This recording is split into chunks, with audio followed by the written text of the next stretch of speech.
Για τη χθεσινή βραδινή μας έξοδο επέλεξα κάτι απλό και άνετο, ένα βολικό παντελόνι, έναν αλάφρο μπλουζάκι με συνοδεία αγαπημένων κοσμημάτων. Μπήκαμε στη μεσαιωνική πόλη από την πύλη του Αγίου Φραγκίσκου. Η πόλη χτίστηκε από τους υπότες του τάγματος του Αγίου Ιωάννη και διατηρεί ακόμα το μεσαιωνικό της μεγαλείο. Περπατήσαμε στα πλακόστρωτα σοκάκια. Τα μαγαζάκια έσφιζαν από ζωή, τουρίστες, παιδιά, μυρωδιές, από φαγητό και ήχοι γέλιου δημιουργούσαν μια υπέροχη καλοκαιρινή ατμόσφαιρα.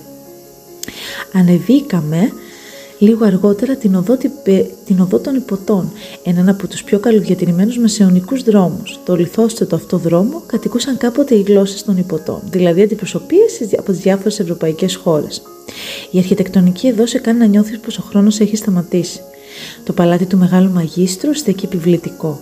Ένα γοτθικό στολίδι του 14ου αιώνα που σήμερα λειτουργεί ως μουσείο και αποτελεί σημείο σύμβολο.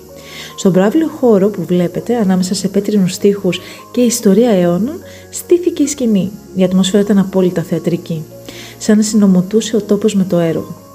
Ο Εμίλιος Χιλάκης, μόνος επί σκηνής, μας μετέφερε στον ταραγμένο κόσμο του Άμλετ, μια παράσταση μονόλογος με τον ίδιο να ερμηνεύει όλους τους ρόλους με φωνή, σώμα, βλέμμα.